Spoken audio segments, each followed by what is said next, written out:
പാർട്ടിയുടെ ശക്തി കേന്ദ്രങ്ങളിൽ പോലും ബിജെപിക്ക് വോട്ട് ചോരുന്നുവെന്ന് സിപിഐഎം സംഘടനാ റിപ്പോർട്ടിൽ വിമർശനം. സംസ്ഥാന സെക്രട്ടറി എം വി ഗോവിന്ദൻ ഇന്ന് അവതരിപ്പിക്കുന്ന റിപ്പോർട്ടിലാണ് ഈ കാര്യം പറയുന്നത്. തെരഞ്ഞെടുപ്പ് ഫലത്തെക്കുറിച്ച് ജില്ലാ കമ്മിറ്റികൾ നൽകിയ റിപ്പോർട്ടുകൾ തെറ്റിപ്പോയെന്ന വിമർശനങ്ങളുമുണ്ട്. മൂന്നാം തവണയും ഭരണം ലഭിക്കും എന്ന പ്രതീക്ഷ പങ്കുവയ്ക്കുകയാണ് ദേശാഭിമാനി ലേഖനത്തിൽ മുഖ്യമന്ത്രി.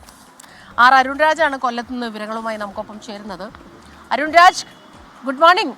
ചെങ്കടലായിരിക്കുകയാണ് കൊല്ലം. അവിടുത്തെ ആ ഓളം അതൊക്കെ ഇങ്ങനെ ആവേശമൊക്കെ ഉൾക്കൊള്ളുന്നുണ്ടെന്ന് അറിയാം. പക്ഷെ ഇപ്പോൾ ഈ റിപ്പോർട്ടിൽ പറയുന്ന കാര്യം, ഇപ്പം ദേശാഭിമാനിയുടെ ലേഖനത്തിൽ പറയുന്നതനുസരിച്ച് നമ്മൾ ജില്ലാ സമ്മേളനങ്ങളിൽ കണ്ടിരുന്നതാണ് പലതരത്തിലുള്ള വിമർശനങ്ങൾ.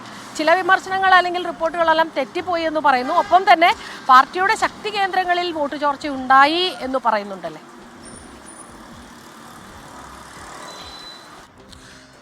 Good morning Christina, Smitha.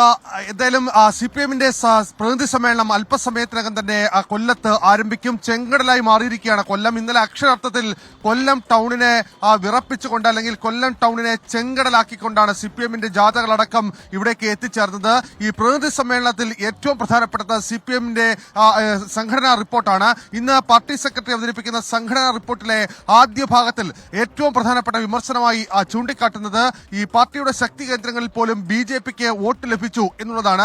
ഈ വോട്ട് ചോർച്ച എങ്ങനെ ഉണ്ടായി എന്ന കാര്യത്തിൽ അടിയന്തരമായ പരിശോധന വേണം എന്നുള്ളതാണ് പാർട്ടി സെക്രട്ടറിയുടെ സംഘടനാ റിപ്പോർട്ടിൽ ചൂണ്ടിക്കാട്ടുന്നത്.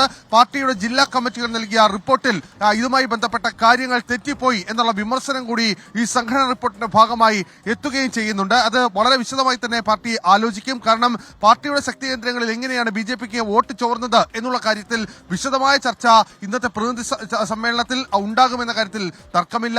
മറ്റൊന്ന്, ഈ മൂന്നാം പിണറായി സർക്കാർ, മൂന്നാം ഇടത് സർക്കാർ അത് ഉറപ്പാണെന്ന് കൂടി ഇഘട്ടത്തിൽ ആവർത്തിക്കുകയാണ് ദേശാഭിമാനി എഴുതിയ ലേഖനത്തിൽ മുഖ്യമന്ത്രി പിണറായി വിജയൻ. കാരണം ക്ഷേമ പ്രവർത്തനങ്ങളും വികസന പ്രവർത്തനങ്ങളും തുടരാൻ ജനങ്ങൾ ആഗ്രഹിക്കുന്നുണ്ട്.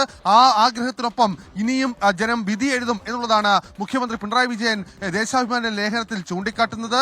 എന്തായാലും ഈ ദേശാഭിമാനി ലേഖനം പ്രതിനിധി സമ്മേളനം തുടങ്ങാനിരിക്കെ മുഖ്യമന്ത്രി പിണറായി വിജയൻ എഴുതിയ ലേഖനം വലിയ അല്ലെങ്കിൽ മുന്നോട്ട് വെക്കുന്ന അല്ലെങ്കിൽ ഈ സമ്മേളനം മുന്നോട്ട് വെക്കുന്ന ലക്ഷ്യത്തിലേക്ക് കൂടിയാണ് ചൂണ്ടിക്കാട്ടുന്നത്. നേരത്തെ കഴിഞ്ഞ ദിവസം സിപിഎമ്മിന്റെ പോളിറ്റ് ബ്യൂറോ അംഗം MA ബേബി അടക്കമുള്ളവർ ശരി, കൊല്ലത്ത് നിന്ന് ആർ അരുൺരാജാണ് വിശദാംശങ്ങൾ നൽകിയത്.